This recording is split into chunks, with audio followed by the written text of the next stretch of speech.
Pada bulan Juni 1941, ketika Jerman Nazi menginvasi Soviet secara besar-besaran dalam operasi Barbarossa, Joseph Stalin terkejut. Serangan Jerman memang sangat masif. Bayangkan, Jerman mengerahkan 3,8 juta tentara dengan koordinasi yang sangat-sangat bagus. Jerman hanya memerlukan waktu sebentar saja untuk menembus pertahanan Soviet, mengepung Leningrad di sektor utara, merebut Kiev dan Kharkiv di sektor selatan, bahkan di sektor tengah, Jerman sudah merebut Smolensk, dan pintu gerbang menuju Moskow sudah terbuka lebar. Stalin kaget setengah mati melihat begitu masifnya serangan Jerman ini. Stalin segera memobilisasi militer dan rakyat sipil untuk melawan invasi Jerman di ibu kota Moskow. Jika Hitler berhasil merebut Moskow, itu berarti peradaban bangsa Slavia di Soviet akan hancur. Karenanya, Stalin dan rakyat Soviet bertekad siap membayar dengan nyawa sekalipun untuk mempertahankan Moskow dalam The Battle of Moscow.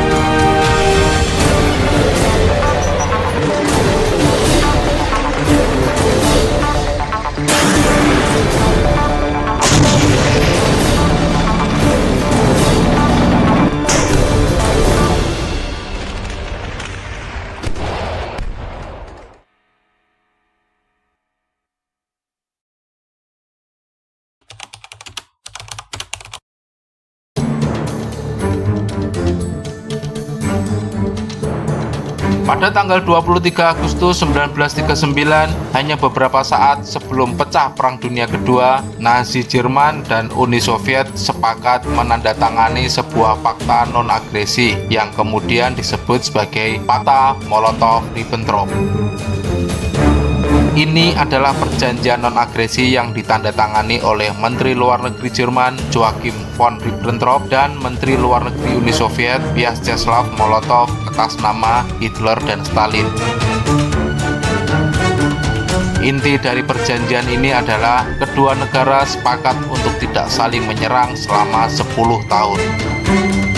Jerman dan Soviet kemudian bekerja sama menginvasi Polandia. Setelah jatuh, Polandia dibagi dua, bagian barat dikuasai Jerman, bagian timur dikuasai oleh Soviet. Namun, sebenarnya ideologi fasisme Jerman dan komunisme Soviet itu sebenarnya saling bermusuhan.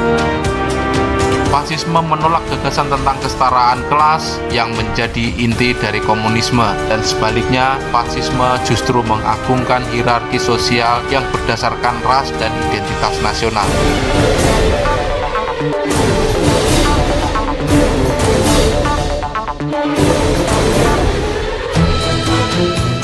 Ideologi fasisme Nazi mencakup konsep Lebensraum atau ruang hidup yang merujuk pada rencana Hitler untuk menguasai Eropa Timur sebagai wilayah yang dikhususkan bagi bangsa Jerman. Rencana Lebensraum ini juga menargetkan wilayah Soviet, dan Hitler merencanakan untuk menaklukkan serta membantai penduduk Slavia yang tinggal di sana. Tidak mengherankan jika Hitler kemudian sengaja mengkhianati fakta non-agresi dan menginvasi Soviet secara besar-besaran dalam operasi Barbarossa. Untuk operasi Barbarossa ini, Jerman mengerahkan 3,8 juta tentara yang dibagi menjadi 3 grup utama berdasarkan wilayah dan tujuan strategis. Grup Angkatan Darat Utara diperintahkan untuk menyerang wilayah negara-negara Baltik hingga kota Leningrad, sekarang Saint Petersburg. Kemudian ada grup Angkatan Darat Tengah yang bertugas merebut ibu kota Soviet, Moskow, yang dianggap sebagai target politik, ekonomi, dan simbol utama. Yang terakhir adalah grup Angkatan Darat Selatan yang ditugaskan untuk menguasai Ukraina dan Kaukasus yang kaya akan sumber daya. Awalnya, Stalin kaget dengan serangan masif Jerman yang sangat mendadak ini. Hanya dalam 1 hari saja, Jerman mampu menembus pertahanan Soviet di perbatasan barat.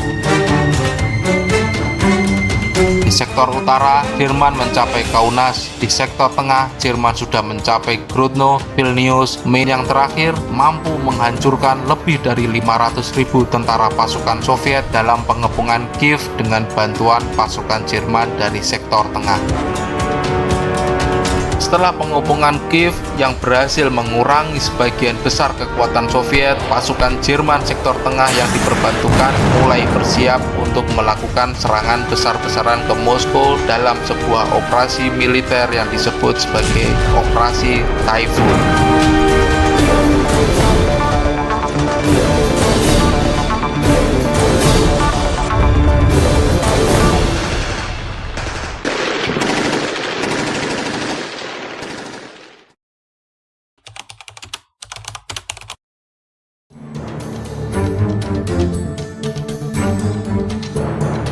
Hitler sangat bernafsu untuk merebut Moskow karena kota tersebut memiliki nilai strategis, simbolis, politik, dan psikologis yang sangat besar bagi Soviet dan juga dunia internasional. Ambisi ini bukan hanya soal taktik militer, tapi juga terkait dengan ideologi, geopolitik, dan psikologi perang. Moskow adalah jantung politik Uni Soviet dan pusat pemerintahan Partai Komunis. Di sana berdiri Kremlin, pusat pemerintahan Soviet dan simbol kekuatan Joseph Stalin. Bagi Hitler, merebut Moskow berarti menghancurkan simbol Soviet dan menggulingkan kepemimpinan Stalin. Ini akan menjadi kemenangan ideologis terbesar bagi Jerman Nazi, membuktikan kepada dunia bahwa komunisme telah runtuh dan Nazisme adalah kekuatan yang dominan di Eropa. Dan sekarang pasukan Jerman sudah mencapai Smolensk, hanya 400 km di sebelah barat Moskow. Jerman sudah ada di gerbang Moskow dan bersiap-siap untuk melakukan serangan langsung ke Moskow yang kemudian disebut sebagai Operasi Typhoon.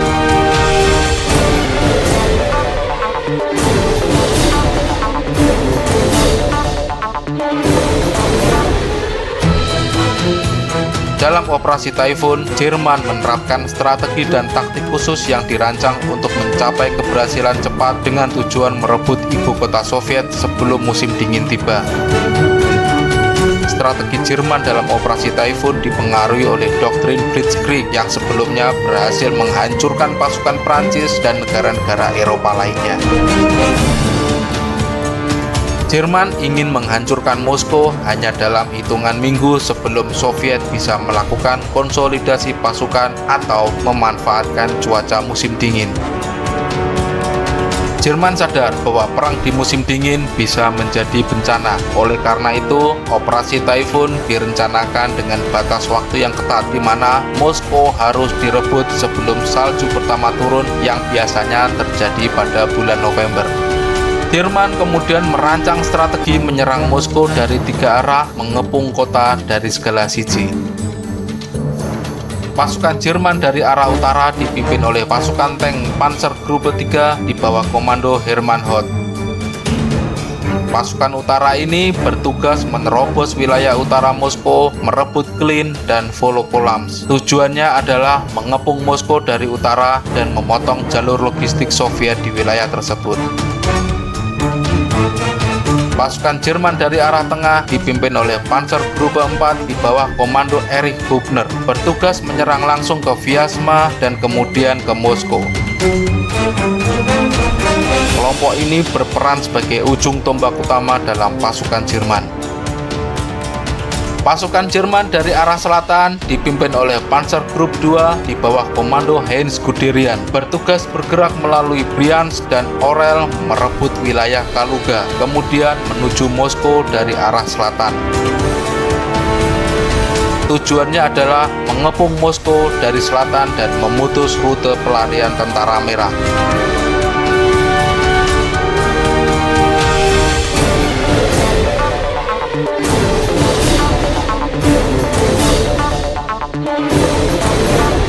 Salah satu taktik khusus Jerman dalam Operasi Typhoon ini adalah pengepungan besar-besaran atau yang disebut dengan Kesselsschlacht yang sebelumnya berhasil di Kiev dan Smolensk.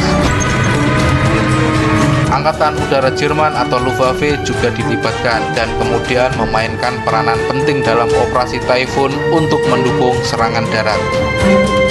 Luftwaffe melakukan serangan udara terfokus, menyerang jalur logistik Soviet termasuk stasiun kereta api, jembatan, dan konvoi suplai.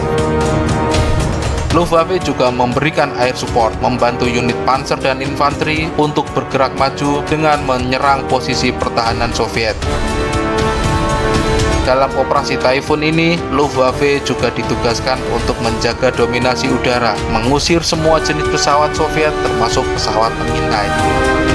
Strategi Jerman terlihat matang dan sangat meyakinkan. Lalu, bagaimana dengan strategi Soviet?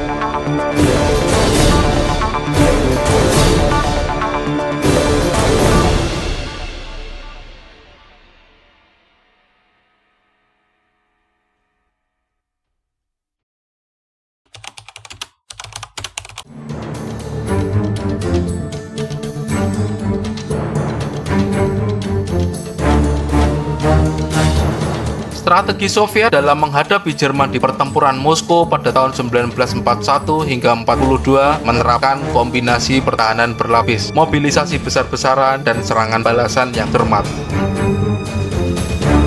Soviet sadar tentara merah berada dalam kondisi yang sangat lemah. Kekalahan besar dalam pertempuran di awal invasi seperti kekalahan di Kiev dan Smolensk menguras kekuatan Soviet. Pasukan Jerman lebih unggul dalam hal pengalaman, koordinasi, dan teknologi, khususnya unit panser dan Luftwaffe. Soviet kekurangan waktu untuk memperkuat garis pertahanan Moskow, walaupun pasukan Jerman sempat berhenti cukup lama di Smolensk karena fokus membantu pengepungan Kiev dan Leningrad. Soviet sadar bahwa mereka tidak dapat menghentikan laju Jerman. Oleh karena itu, mereka menggunakan strategi mengulur waktu untuk memperkuat pertahanan di sekitar Moskow, menunggu pasukan cadangan yang dikerahkan dari bagian timur Soviet termasuk divisi Siberia, dan menunggu datangnya musim dingin yang akan semakin memperlambat operasi militer Jerman.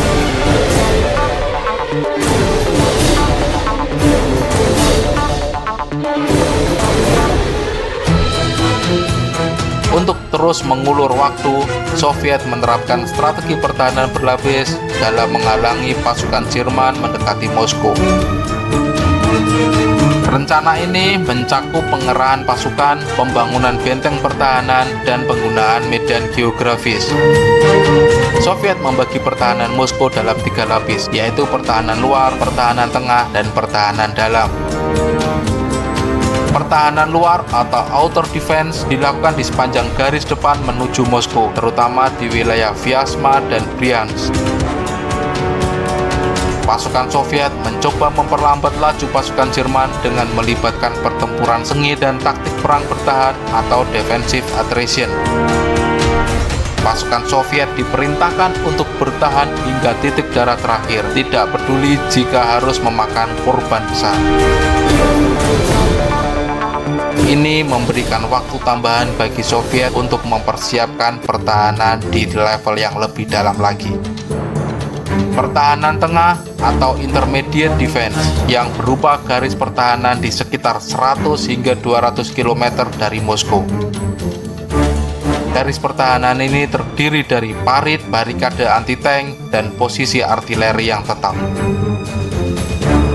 Garis pertahanan ini juga memanfaatkan medan alam seperti sungai dan hutan untuk pertahanan dalam atau inner defense, yaitu garis pertahanan terakhir di sekitar kota Moskow yang juga dikenal sebagai Moskovskaya Zona Obrony, zona pertahanan Moskow. Garis pertahanan ini mencakup benteng buatan yang dibangun secara cepat, termasuk parit sepanjang 8.000 km, barikade anti-tank sepanjang 650 km, ranjau darat, dan jebakan di rute utama. Pasukan cadangan tentara merah, polisi militer, dan warga sipil bersenjata turut dikerahkan dalam garis pertahanan terakhir ini. Taktik Soviet untuk mengulur waktu, selain dengan perang habis-habisan tanpa mundur, Soviet juga menghancurkan jalan, rel kereta api, jembatan, dan semua sumber daya agar tidak bisa dimanfaatkan oleh Jerman.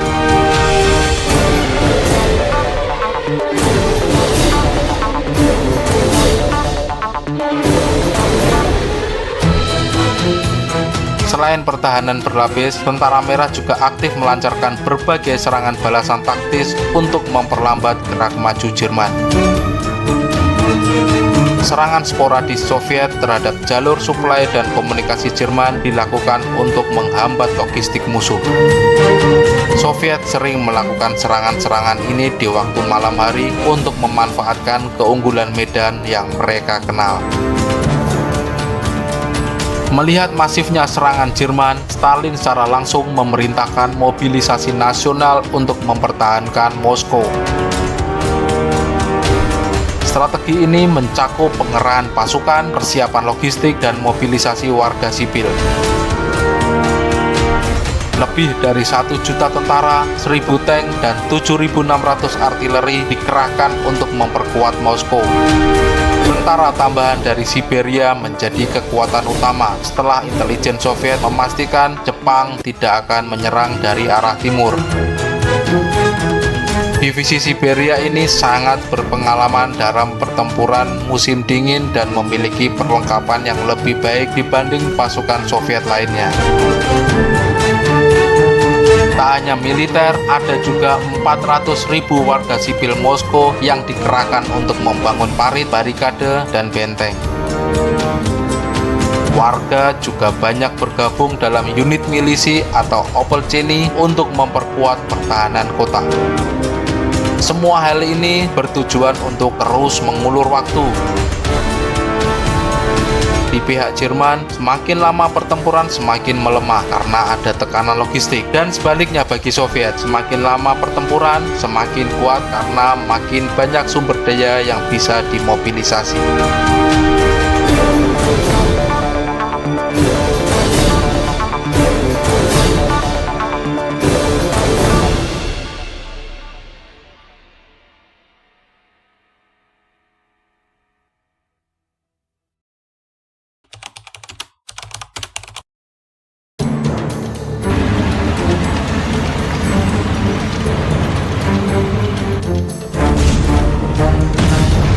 Pada tanggal 2 Oktober 1941, pasukan tank Jerman melakukan manuver cepat ke pertahanan Soviet di Vyazma. Panzer Group 3 Hot bergerak dari utara menuju Rzhev, sementara Panzer Group 4 Hubner menyerang dari selatan melalui Bryansk. Kecepatan tinggi dari kedua unit panzer itu memungkinkan Jerman untuk mengapit dan menyusup jauh ke belakang garis Soviet. Tentara Merah mencoba melawan serangan frontal dan memperkuat garis pertahanan mereka, tetapi mereka terkejut dengan kecepatan gerak Jerman. Upaya untuk menghindari pengepungan sangat terlambat dikarenakan komunikasi yang buruk dan keputusan komando yang sangat lambat. Pada 4 Oktober, kedua grup panzer Jerman tersebut hampir bertemu di dekat Vyazma, menciptakan kantong besar yang memerangkap 4 divisi tentara Soviet, yaitu tentara ke-19, ke-20, ke-24, dan ke-32.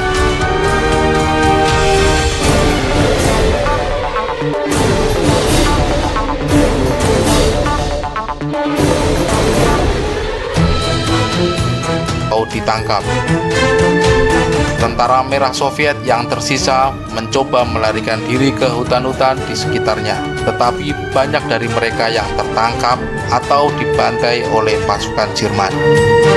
Pada tanggal 13 Oktober, Jerman secara resmi mengumumkan kemenangan di Vyazma, menyatakan bahwa lebih dari 600.000 tentara Merah Soviet telah ditangkap bersama dengan ribuan senjata dan kendaraan.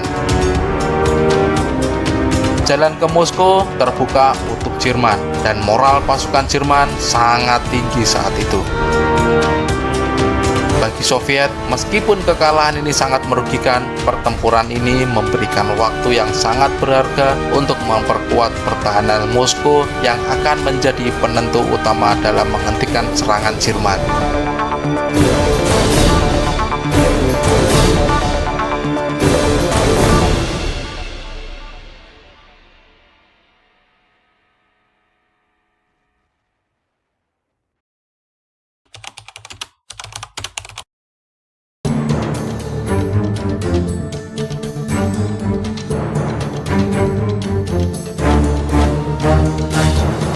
Sesuai rencana awal yang ingin mengepung Moskow dari 3 arah, Jerman segera mengirimkan pasukan ke Volokolamsk yang terletak di utara Moskow. Pada November 1941, Panzergruppe 3 Jerman bergerak ke arah Volokolamsk, tetapi medan berlumpur akibat Rasputitsa atau lumpur musim gugur menghambat pergerakan kendaraan berat mereka. Tentara ke-16 Soviet yang dipimpin oleh Rokossovski bertahan dengan gigih menggunakan medan yang sulit untuk keuntungan mereka. Rokossovski mengandalkan serangan balasan kecil dan taktik defensif elastis untuk terus mengulur waktu, hingga kemudian pasukan cadangan dari divisi Siberia datang.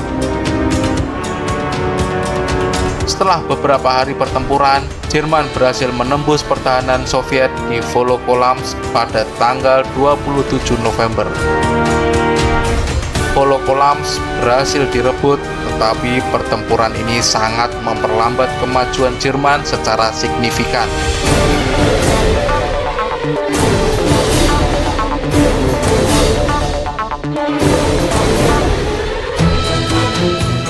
Pasukan Soviet kemudian mundur secara teratur ke garis pertahanan berikutnya di Klin.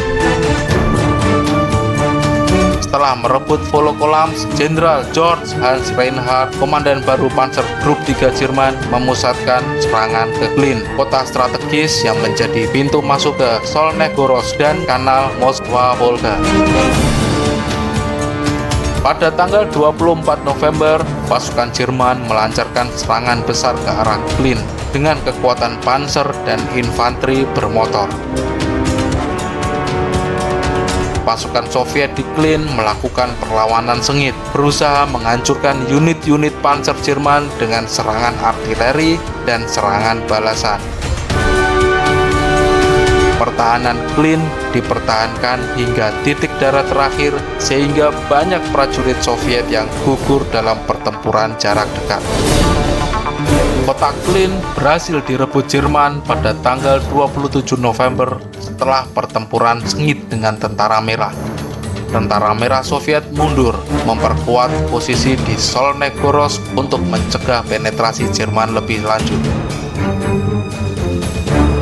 Setelah merebut Klin, pasukan Jerman bergerak menuju Solnegorsk yang berada hanya 30 km dari Moskow. Serangan Jerman di sektor ini mulai melambat secara signifikan karena datangnya musim dingin yang ekstrim. Suhu turun hingga minus 40 derajat Celcius. Karena kurangnya perlengkapan musim dingin, banyak prajurit Jerman yang menderita frostbite dan hipotermia karena pakaian mereka tidak dirancang untuk suhu minus 40 derajat Celcius. Tak hanya dengan datangnya musim dingin ekstrim, Jerman juga mempunyai masalah logistik. Pasokan makanan, amunisi, dan bahan bakar Jerman terhambat oleh jalur suplai yang terlalu panjang. Rasputitsa atau lumpur musim gugur ditambah musim dingin ekstrim memperburuk situasi logistik Jerman.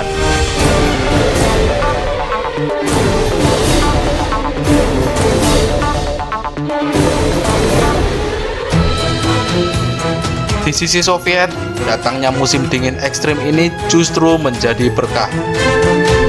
Pasukan cadangan dari divisi Siberia yang baru tiba langsung dilibatkan dalam pertempuran di sektor ini. Divisi Siberia ini sudah sangat terlatih bertempur di cuaca ekstrim dingin. Soviet segera memanfaatkan keunggulan dalam perang musim dingin untuk melakukan serangan balik taktis dan memperkuat pertahanan kanal Moskwa-Volga. Pada awal Desember 1941, pasukan Jerman di sektor utara terhenti di Solnegorsk dan kanal Moskwa-Volga yang hanya berjarak sekitar 30-40 km dari Moskow. Soviet berhasil menghentikan pasukan Jerman, mencegah mereka mencapai Moskow.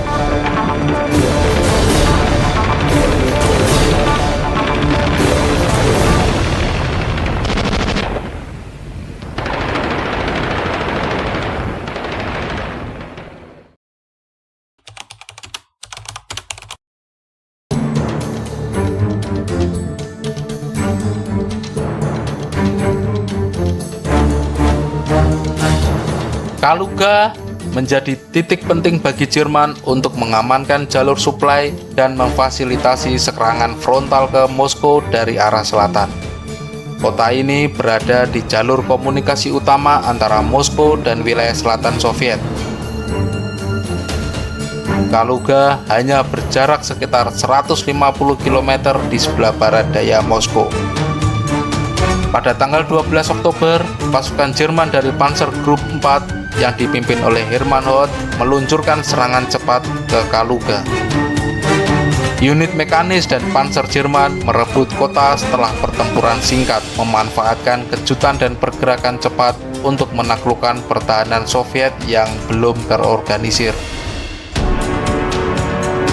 Setelah menaklukkan Kaluga, Jerman segera menuju Tula, benteng terakhir di selatan Moskow. Sebagai kota industri utama, Tula menjadi pusat pertahanan Soviet dengan target vital bagi Jerman. Jika Tula jatuh, Jerman bisa mengepung Moskow dari arah selatan.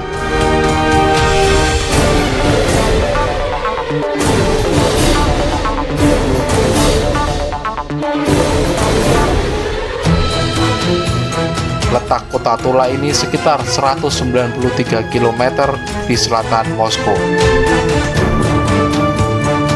Pada Oktober 1941, sebelum datangnya musim dingin, pasukan Jerman dari Panzer Group 2 yang dipimpin oleh Heinz Guderian ditugaskan untuk menyerang Tula.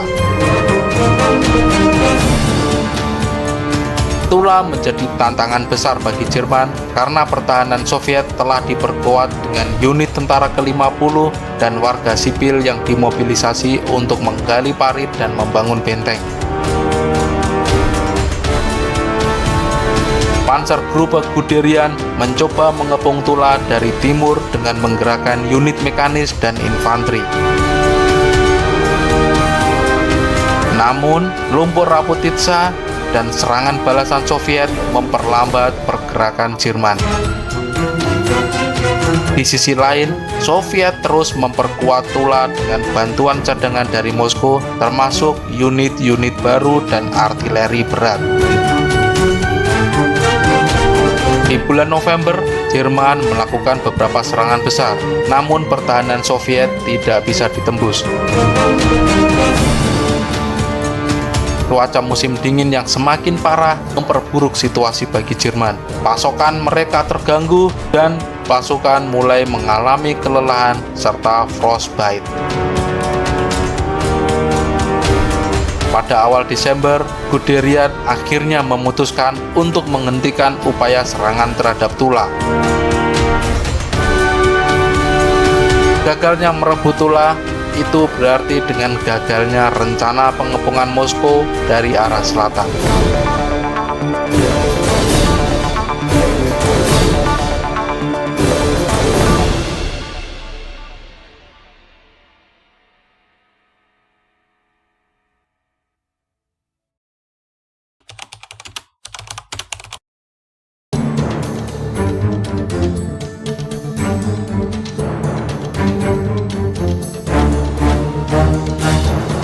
Jalur barat Moskow, khususnya melalui Moyasik dan Narohorminsk, merupakan salah satu poros utama serangan Jerman ke Moskow dalam operasi Typhoon.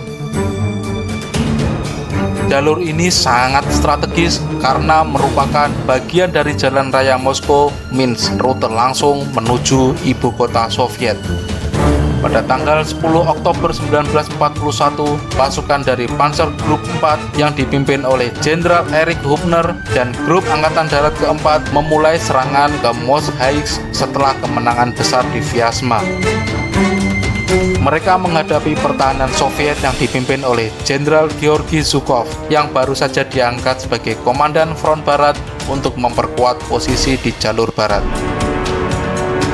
Soviet mengandalkan tentara ke-5, ke-16, ke-43, dan ke-49 untuk memperkuat garis Mos-Haïsk.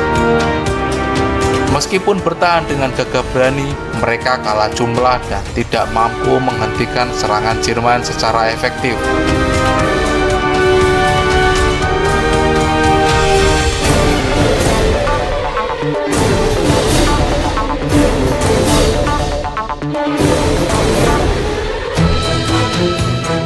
pada 14 Oktober, pasukan Jerman berhasil merebut Moshaizk setelah pertempuran yang sengit. Soviet mundur lebih jauh ke arah Narovominsk dan Kubinka, sementara Jerman terus mendekati Moskow.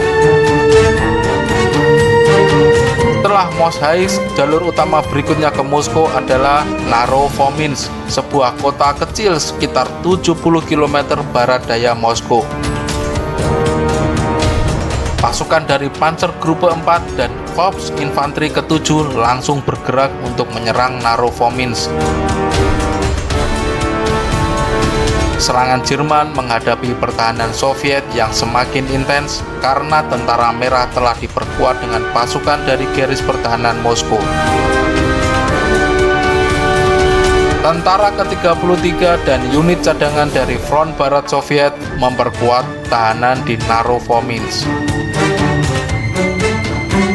Pertempuran berlangsung selama berminggu-minggu. Pasukan Soviet berusaha menahan serangan frontal Jerman dengan taktik pertempuran jarak dekat dan sabotase di belakang garis musuh.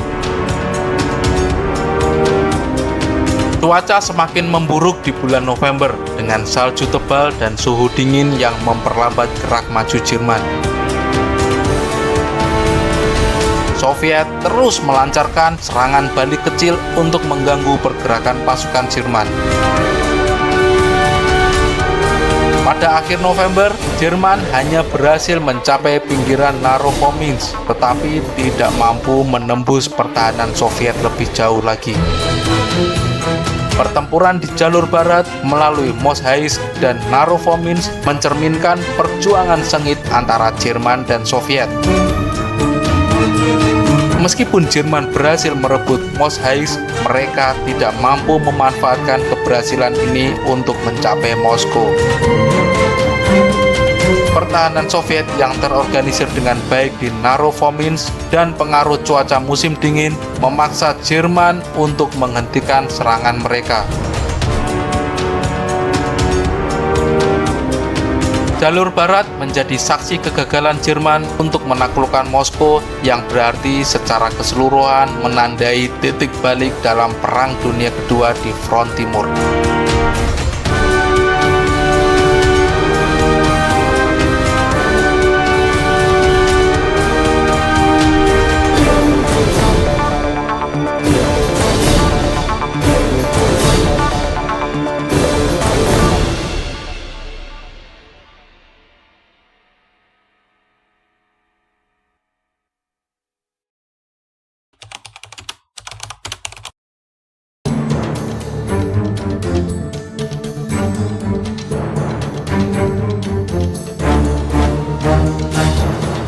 Setelah serangan awal Jerman dalam Operasi Typhoon, pertahanan Soviet berada dalam kondisi genting. Tentara Merah telah kehilangan banyak pasukan di Vyazma dan Bryansk pada Oktober 1941, tetapi mereka berhasil memperkuat pertahanan di sekitar Moskow melalui mobilisasi besar-besaran dan kedatangan unit cadangan. Soviet menggunakan waktu selama bulan November untuk memobilisasi pasukan cadangan baru. Soviet mengerahkan lebih dari 100 divisi baru, sebagian besar berasal dari wilayah timur Uni Soviet termasuk dari Siberia. Divisi-divisi cadangan ini dilengkapi dengan perlengkapan musim dingin dan dipimpin oleh perwira-perwira berpengalaman. Cuaca musim dingin yang ekstrim mulai memberikan keuntungan besar bagi Soviet. Suhu di wilayah Moskow turun drastis pada akhir November hingga awal Desember dengan temperatur mencapai minus 40 derajat Celcius.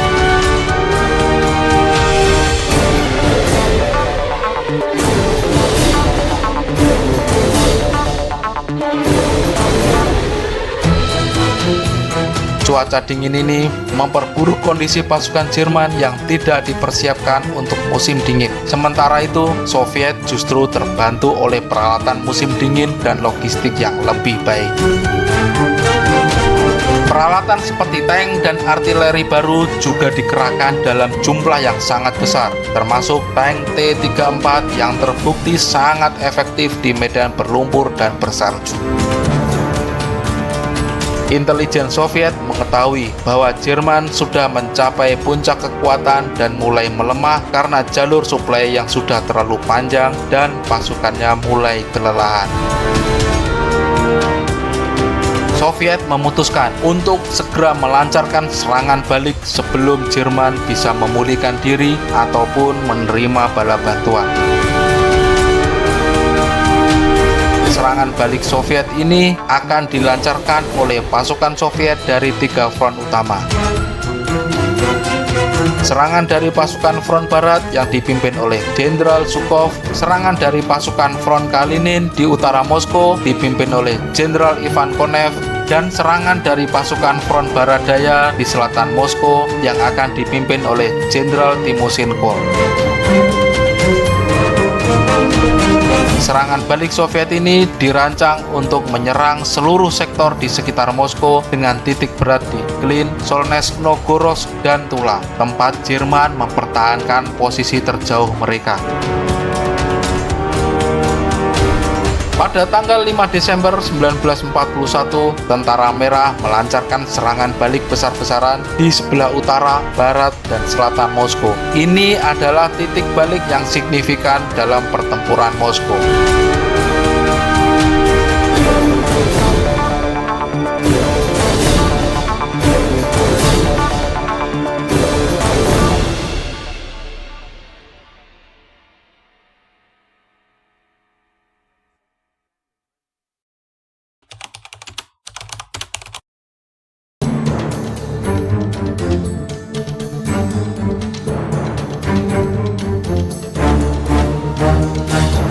Pada hari pertama, di utara Moskow, pasukan Soviet dari front Kalinin melancarkan serangan di wilayah Klin yang menjadi titik utama pertahanan Panzer Group 3 Jerman. Soviet menggunakan serangan langsung ke posisi pertahanan Jerman di Klin sambil mengepung mereka dari utara dan timur laut. Artileri berat digunakan untuk menghancurkan bunker dan posisi defensif Jerman. Pasukan infanteri Soviet yang didukung oleh tank bergerak cepat untuk menguasai titik-titik strategis di dalam kota. Panzer Group 3 Jerman yang sudah kelelahan dan kekurangan suplai berusaha bertahan, tetapi akhirnya dipaksa mundur karena tekanan berat. Pasukan Jerman juga terhambat oleh cuaca buruk dengan kendaraan yang membeku dan pasokan amunisi yang juga terhenti. Pada 9 Desember, Soviet berhasil merebut kembali Klin, memotong jalur suplai utama Jerman di sektor utara. Panzer Group 3 Jerman dipaksa mundur lebih jauh lagi ke arah barat.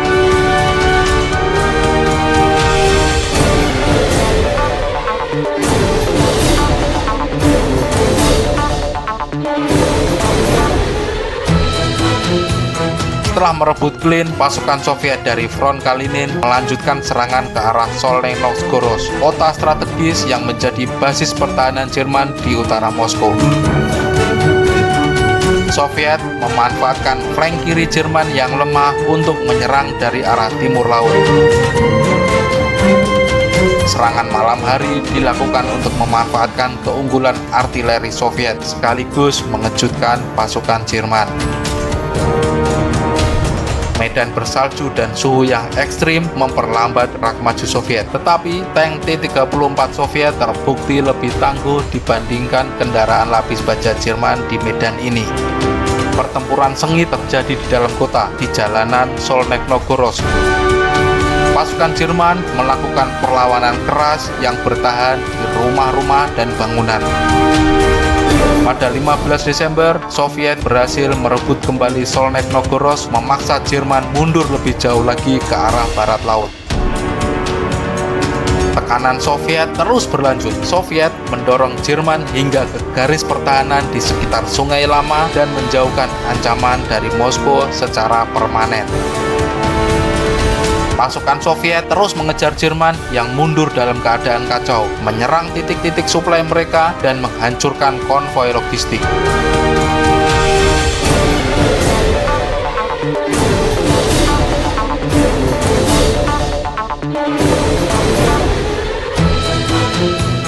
unit partisan Soviet turut berperan dengan menyerang jalur kereta api dan komunikasi Jerman. Pasukan Jerman semakin lemah karena kelelahan, cuaca yang dingin, dan juga serangan Soviet yang terus-menerus. Pada akhir Desember 1941, Jerman mundur hingga sejauh 150 km dari Moskow, meninggalkan banyak peralatan dan kendaraan mereka. Serangan balik dari pasukan Soviet Front Kalinin di sektor utara ini adalah salah satu operasi yang paling sukses dalam pertempuran Moskow. Dengan memanfaatkan kelemahan Jerman dalam logistik, cuaca, dan moral, Tentara Merah di bawah Jenderal Konev tidak hanya merebut kembali wilayah strategis, tetapi juga memberikan pukulan besar bagi ambisi Jerman untuk merebut Moskow.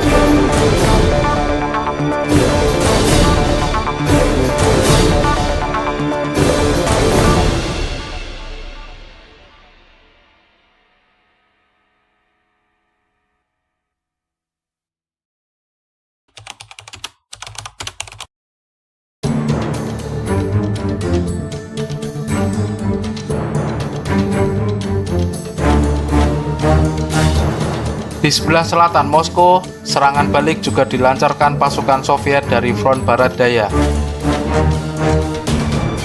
Pada 5 Desember, tentara ke-50 Soviet melancarkan serangan balik langsung terhadap posisi Jerman di utara dan barat Tula. Soviet menggunakan tembakan artileri intensif untuk menghancurkan garis depan pertahanan Jerman, diikuti oleh serangan infanteri dan tank. Pasukan Jerman mencoba mempertahankan posisi mereka, tetapi mulai kehilangan kemampuan tempur karena kekurangan suplai dan cuaca buruk. Pada 8 Desember, Soviet berhasil memukul mundur Jerman dari pinggiran Tula, buka jalan untuk serangan lebih lanjut ke arah Kaluga dan Sukinichi. Tentara ke-10 Soviet yang ditempatkan di sebelah utara Tula melancarkan serangan untuk mengepung pasukan Jerman di sektor selatan. Tujuannya adalah untuk memutus jalur suplai Panzer Group 2 Jerman dan memaksa mereka mundur ke arah barat daya.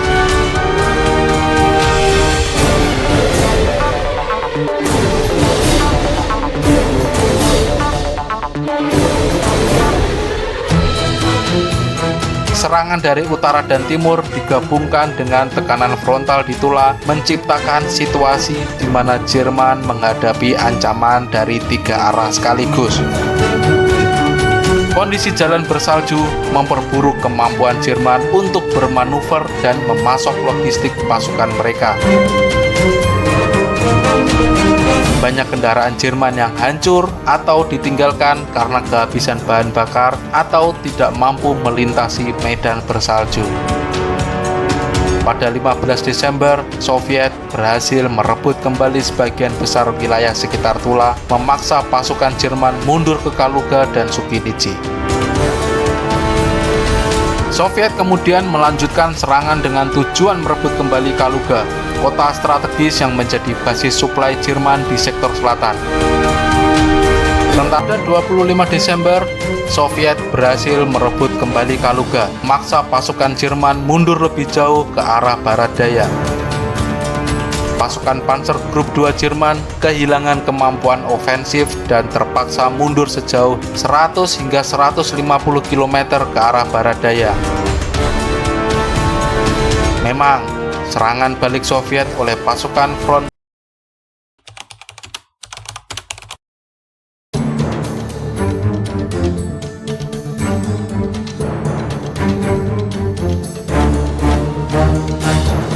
di bawah komando Jenderal Georgi Zhukov, pasukan Soviet front barat diorganisir untuk melancarkan serangan besar yang bertujuan untuk menghancurkan pasukan Jerman yang dipimpin oleh Jenderal Fedor von Bock.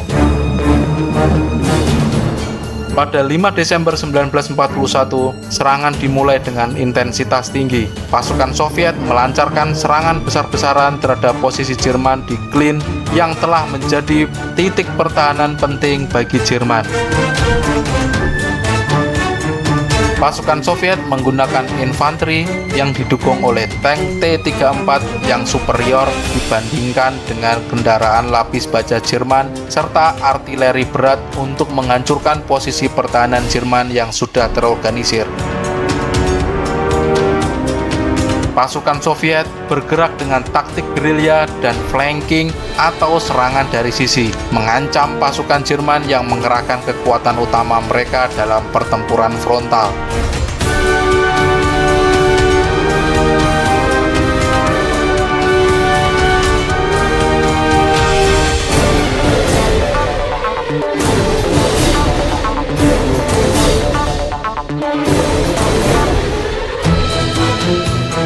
Soviet memang menerapkan serangan mendalam dengan memanfaatkan posisi di sekitar Klin untuk menyerang lini belakang Jerman. Pasukan Soviet juga mengandalkan serangan pada malam hari untuk mengejutkan dan memecah konsentrasi pasukan Jerman. Di Volokolamsk, di sebelah utara, pasukan Soviet melancarkan serangan untuk memotong jalur suplai utama pasukan Jerman yang semakin rapuh. Pasukan Jerman yang sudah kelelahan dan menghadapi kesulitan logistik serta cuaca yang buruk berusaha mempertahankan posisi mereka di Klin dan Volokolamsk. Keesokan harinya, tentara merah Soviet mulai melancarkan serangan dari Narovominsk yang terletak di barat daya Moskow, mencoba mengepung pasukan Jerman yang mengancam Moskow dari arah selatan. Pasukan Soviet yang terlatih dan memiliki koordinasi yang lebih baik berhasil menekan pasukan Jerman di Narovominsk. Ketika Soviet mulai berhasil mengepung dan menyerang pertahanan Jerman di beberapa titik, pasukan Jerman di sektor ini mulai mundur dan lolos dari kantong pengepungan. Pada 16 Desember, Soviet berhasil mengusir pasukan Jerman dari Narovominsk dan merebut kota tersebut. Setelah serangan frontal yang berhasil di Klin, Volokolamsk, dan Narovominsk, Soviet melanjutkan serangan mereka ke arah Kaluga dan Sungai Lama. Pada 25 Desember, pasukan Soviet berhasil mengusir pasukan Jerman dari wilayah yang lebih luas lagi di sekitar Moskow.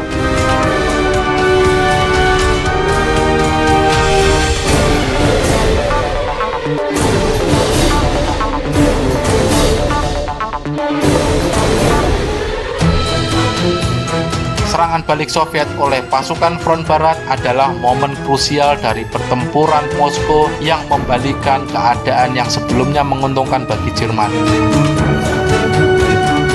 Dengan serangan terkoordinasi, penggunaan tank T-34 yang efektif, serta kekurangan pasokan dan keletihan di pihak Jerman, Soviet berhasil menggagalkan invasi Jerman dan mempertahankan ibu kota Moskow. Kemenangan Soviet dalam pertempuran Moskow ini memiliki dampak besar dan menjadi titik balik utama dalam Perang Dunia Kedua. Dengan menghentikan serangan Jerman, Soviet tidak hanya mempertahankan ibu kota mereka, tetapi juga mengubah jalannya perang di front timur. Kemenangan Soviet ini memberikan pukulan besar pada moral dan kemampuan militer Jerman, sementara di sisi lain memperkuat tekad dan potensi perlawanan Soviet. Secara keseluruhan, pertempuran ini memperpanjang perang dan memberikan kesempatan bagi sekutu untuk melawan Jerman dengan lebih efektif, yang pada akhirnya mengarah pada kemenangan sekutu atas Jerman Nazi.